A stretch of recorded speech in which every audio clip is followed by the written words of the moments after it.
So now today we are going to take up 10 most important, according to me, most important word problems which you may find in your examination, midterm examination or maybe in the board examination. ठीक है, तो हम लोग important word problems based on quadratic equation. Of course chapter is quadratic equation. पहला question है, the hypotenuse of a right angle triangle is 1 meter less than twice the shortest side. If the third side is 1 meter more than the shortest side, find the sides of the triangle. So the statement is, अच्छा जब भी geometry related question होगा बच्चों तो आप लोग प्रयास definitely प्रयास करेंगे कि एक फिगर ड्रॉ कर लें. स्टेटमेंट है, the hypotenuse of a right angle triangle is 1 metre less than the shortest side. तो मान लेते हैं ये आपका शॉर्टेस्ट साइड है तो ये x हो गया. तो hypotenuse is 1, the hypotenuse if the third side is 1 meter more than the shortest side, find the sides of the triangle. The hypotenuse of right triangle is 1 meter less than twice the shortest side. Okay, so this is 2x. तो hypotenuse की जो length है वो shortest side के twice से 1 metre कम है. So what will be the side of hypotenuse? तो ये हो जाएगा 2x minus 1. And the third side is 1 meter more than the shortest side. तो ये तीसरी साइड ऑफ कोर्स ये बचा तो ये हो जाएगा आपका x plus 1. Now how to find the sides? तो right angle triangle है. So what else can we use except the Pythagoras theorem, the famous Pythagoras theorem? तो बस अप्लाई करिए और आंसर पाइए. तो ये हो जाएगा 2x minus 1 hypotenuse whole square is equal to base square plus height square. So that's it. तो एक बार इसे सॉल्व करेंगे. 4x square minus 4x plus 1 is equal to x square plus x square plus 2x plus 1. Okay. तो 1 और 1 यहाँ हो गया cancel and then you have like 2x square, ये हो जाएगा आपका 2x स्क्वायर और ये हो गया अपना 6x. So either x is 0 so which can't happen, या x 0 होगा तो ये संभव नहीं है, या x आपका यहाँ पर ये 3 यूनिट्स हो जाएगा. सो x is 3 units and that's it. ठीक है, तो x आपका ये 3 मीटर है. सो एक ये 3 मीटर है तो ऑफकोर्स ये कितना हो गया, ये 5 हो गया और ये हो गया आपका 4. तो वैसे भी पाइथागोरियन ट्रिपलेट हो ही जाता है 3, 4 and 5. So that's a Pythagorean triplet. So that was the first question, a simple one two start with.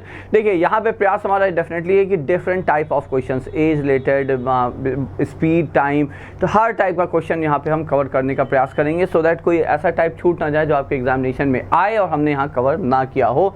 So moving to the next question. देखिए answers are there at the end. तो it may happen कि हम सारे question हमेशा पूरा and answer तक ना लेके जाएं. आंसर इक्वेशन बनाना इंपॉर्टेंट है. इक्वेशन तो फिर आप लोग सॉल्व कर ही लेंगे. क्वाड्रेटिक इक्वेशन बननी है, मिडिल टर्म स्पीड लगना ही लगना है, आप उसे सॉल्व कर लेंगे बच्चों. Okay, so the sum of reciprocals of two consecutive even numbers is 7/24. What are the numbers? So consecutive even numbers. So consecutive even numbers.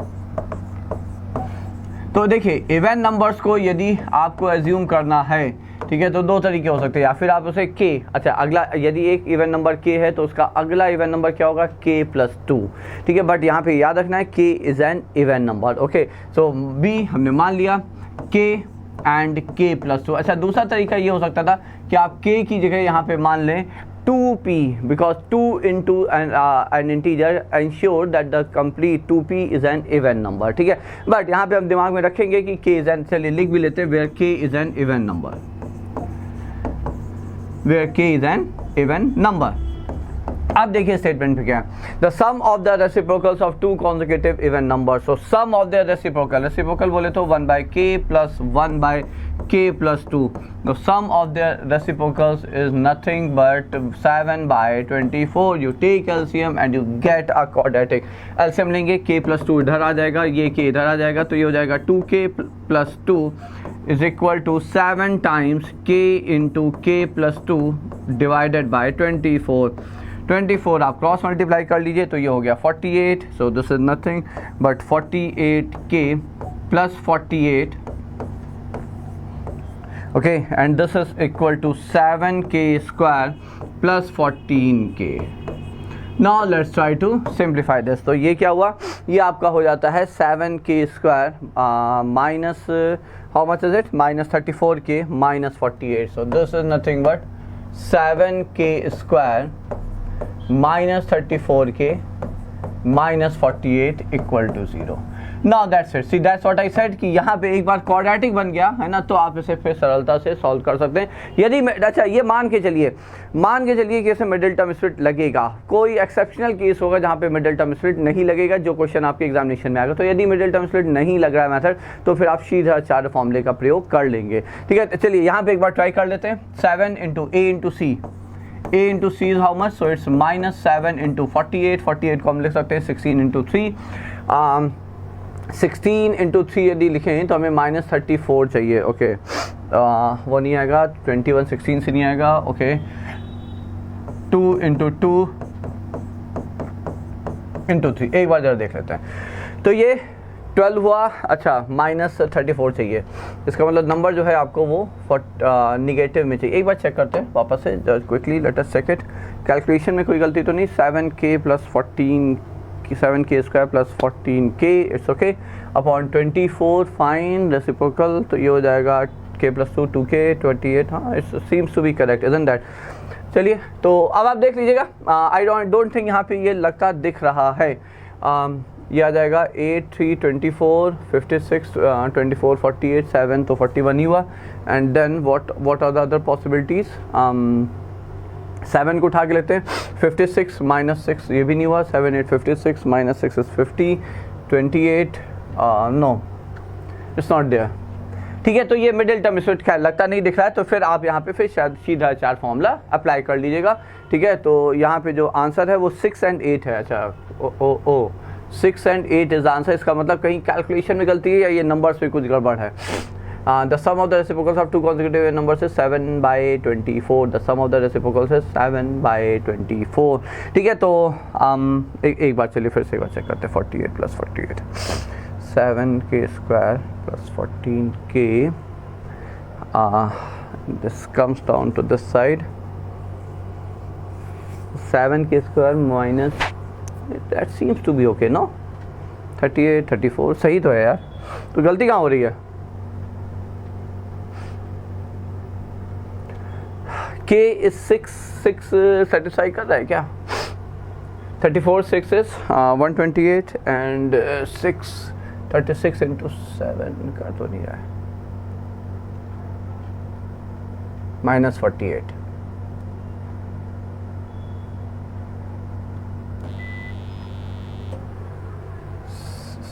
$14 340 to 8, oh yes, sorry, it is 17 to 14 see 17 to 14 342 and 8, yes I'm sorry, so it's 17k square minus 42k minus 8k minus 48, so you got it। Okay तो ये आप solve कर लेंगे, so you get that answer, that means equation, तो equation का इतना simple ही थी, तो कोई चांस ज़्यादा गलत लगने, कैलकुलेशन में भी कुछ खास कैलकुलेशन था नहीं। ठीक है, so somehow we could I couldn't get it, but that's the answer. ठीक है, अब आप फैक्टराइज करके आंसर आपके सामने 600, you will get the answer. So moving to the next one, now that's related to age problem. A year ago father's age was 8 times his son's age. His present age is square of his son's age. Find their present ages. Okay, तो देखिए यहाँ पे हम क्या search करते हैं, यहाँ पे हम करते हैं ओके, यहाँ पे आपने एक कॉलम बनाते हैं, फादर और सन। ओके, तो यदि हम इनके प्रेजेंट एज की बात करें, तो सन की प्रेजेंट एज यदि x है, तो his age square of his son's age है ना, तो इनकी इसकी जो उनके फादर की एज है वो x स्क्वायर है। A year ago the father's age was 8 times his son's age. एक साल पहले जो एज रही होगी, तो ये ए रही है। ठीक है, तो ये एज हो जाएगी आपकी 8 times his son's age, 8 times x minus 1। ठीक है, ये आ गया। अब आप कहेंगे हाँ रिलेशन क्या बना, तो देखिए रिलेशन बहुत सिंपल है। आज फादर की एज एक्स स्क्वायर है, एक साल पहले ये था, इसका मतलब क्या हुआ, एक्स स्क्वायर में से एक कम करेंगे तो ये 8 टाइम्स एक्स माइनस 1 आ जाएगा, एंड दैट्स द क्वाड्रेटिक है। तो ये हो गया x square minus 8x, and then this is minus 8 and then plus 7 equal to 0। तो या x 1 है या x 7 है, तो ऑफ कोर्स 1 हो नहीं सकता, ठीक है, तो it has to be 7 in that case, so that's the answer here, ठीक है। तो ये आपका ये सिंपल, ये तो सिंपल ही सा क्वेश्चन था। सो 49 ईयर्स, हाँ 7 का whole square is 49। Now next one is 1 herd of camels. 1 herd of camels was seen in the forest. Twice the square root of the herd had gone to mountains, and the remaining 15 camels were seen on the bank of the river. Find the total number of camels. Okay, तो एक herd of camel है, एक झुंड है camels का जो forest में दिखा। Twice the square root of the herd, ठीक है। So let the number of camels be, total number of जो कैमल्स हैं उनको मान लेते हैं x हैं, ठीक है। Twice the square root of the herd, मतलब twice the square root of the herd has gone to the forest and then mountains, and the remaining 15 camels were seen on the bank of the river, ठीक है। तो बचे कितने, तो जो बचे आपके वो remaining and the remaining 15 camels, तो जो बचे वो 15 थे, वो बैंक में आए, तो ये आपका फिर x होना चाहिए। बात समझ में आ गई। x टोटल नंबर है, ट्वाइस इस स्क्वायर रूट जो x आ उसके ट्वाइस ऑफ इस स्क्वायर रूट, वो आपके माउंटेन्स में गए और बचे हुए 15, तो बचे 15 मतलब उससे आप 2 रूट x में 15 ऐड करेंगे तो आपको टोटल नंबर मिल जाना चाहिए, इट्स x। सो इसको देखिए, इसको सॉल्व करने के लिए I think we have already seen such a question. आप स्क्वायर रूट वाला टर्म एक तरफ कर लीजिए, बाकी एक तरफ कर लीजिए, and then squaring both the sides. Now if you square both the side you get it as 4x and this is x square plus how much is it 225 minus 30x, तो ये हो गया आपका x square and this is minus 34x and then this is plus 225 equal to 0, ठीक है। तो 25 into 9 है ये, तो x या 25 है या x 9 है।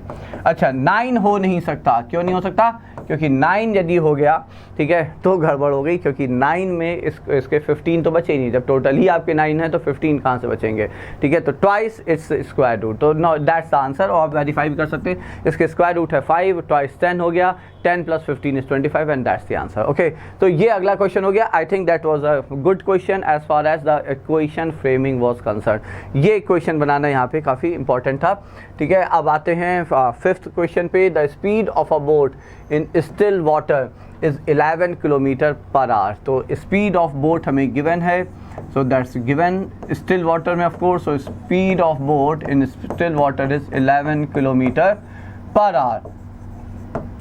It can go 12 meter upstream and return downstream to the original point in 2 hours 45 minutes. Find the speed of the stream. So of course हम लोग यहाँ पे सबसे पहले we will assume the speed of stream. तो let the speed of stream be. So let the speed of stream be. So let it be x kilometre per our. ये हमने पहले स्टेटमेंट हो गया हमारा। So let the speed of stream भी x kilometre per our, ठीक है। अब अप स्ट्रीम की स्पीड कितनी होगी? अप स्ट्रीम का मतलब क्या हुआ बच्चों? Up stream means against the stream. Against the stream means मान लीजिए आपका नदी, जो नदी है वो इस डायरेक्शन बह रही है और आपको बोट उसके उल्टी डायरेक्शन में चलाना है। So definitely the flow of water will oppose the movement of the boat. तो जो स्पीड है आपका, जैसे स्टिल वाटर है तो बोट अपने स्पीड पे 11 किलोमीटर पर आवर की स्पीड से जाएगी, चाहे ऐसे जाए चाहे ऐसे आए। बट यदि स्ट्रीम की स्पीड है और बोट की स्पीड भी उसी डायरेक्शन मूव कर रही है तो दोनों की स्पीड ऐड होंगी। You would have seen that. आपने कभी फील किया होगा, इवन देखिए यदि कोई नदी में नहीं इस तरह से चला है या रहा है या गया है तो फिर आप एस्केलेटर में फील कर सकते हैं। जब आप मॉल में जाते हैं एस्केलेटर में, तो जब वो नीचे आ रहा होता है and you start walking downwards along with the movement of the escalator, तो आप जल्दी पहुंच जाते हो। उल्टा ट्राई नहीं करिएगा, बट आप सोच सकते हैं उसी का अपोजिट। आपका मान लीजिए कि आपका एस्केलेटर नीचे आ रहा है, ठीक है, और आप ऊपर चढ़ने का प्रयास करिए। अनटिल अनलेस आपकी स्पीड एस्केलेटर की स्पीड से ज़्यादा नहीं होगी तो आप नीचे ही आएंगे, ठीक है, जब तक आपकी स्पीड एस्केलेटर की स्पीड को क्रॉस ना कर जाए, उतरने की स्पीड को। मतलब वो एक दूसरे को कैंसिल आउट कर रहे हैं बच्चों, ठीक है। तो जब अब अगेंस्ट द स्ट्रीम बोट चल रही है तो बोट की स्पीड ऑफकोर्स स्ट्रीम की स्पीड से ज़्यादा होनी चाहिए। तो स्ट्रीम की स्पीड जो है ये पक्का है 11 किलोमीटर पर आवर से कम होगी। तो यहाँ पे जो बोट की इफेक्टिव स्पीड है वो हो जाएगी 11 माइनस x, ठीक है। तो speed of boat speed of boat while moving up stream, तो अप स्ट्रीम जब जा रही है, ठीक है, तो इसकी स्पीड कितनी हो जाएगी, so it's 11 minus x kilometre per hour, तो ये आपकी स्पीड हो जाती है बोट की। Similarly speed of boat downstream, तो downstream as I said, तो दोनों की स्पीड ऐड हो जाएगी, तो डाउन स्ट्रीम में ये स्पीड हो जाएगी आपकी 11 plus x kilometre per our, ये हो गया आपकी डाउन स्ट्रीम की स्पीड, ठीक है। Now it can go 12 kilometre upstream and return to the same point in 2, तो अब टोटल डिस्टेंस जो है आपका, तो अप स्ट्रीम और डाउन स्ट्रीम का जो डिस्टेंस है वो है 12 मिला के, तो 12 किलोमीटर अप स्ट्रीम गया और 12 किलोमीटर डाउन स्ट्रीम आया, ठीक है, और टोटल टाइम है 2 hours 45 minutes, तो टाइम टेकन इज, तो टाइम क्या होता है, distance by speed, isn't that, तो डिस्टेंस हो जाएगा 12, अप स्ट्रीम का टाइम हो जाएगा ये 11 माइनस एक्स, प्लस डिस्टेंस 12 और डाउन स्ट्रीम का टाइम हो जाएगा, स्पीड हो जाएगी 11 plus x, and this total time is nothing but 2 hours 45 minutes, तो 2 whole 3/4, 45 minutes कितना हुआ, 3/4 of an hour, 3/4 of an hour, तो 2 whole 3/4 hours। यूनिट मैच कराना बहुत इंपॉर्टेंट है बच्चों, ठीक है। So I converted minutes to our here, तो अभी उसे चेंज कर लेंगे। अब यहाँ पे आप एलसीएम लेंगे, तो ये 12 तो कॉमन आ गया, 11 माइनस एक्स, तो ये 22 हो गया, नीचे हो गया 11 स्क्वायर, तो 121 minus x square, and this is 428 and 11/4।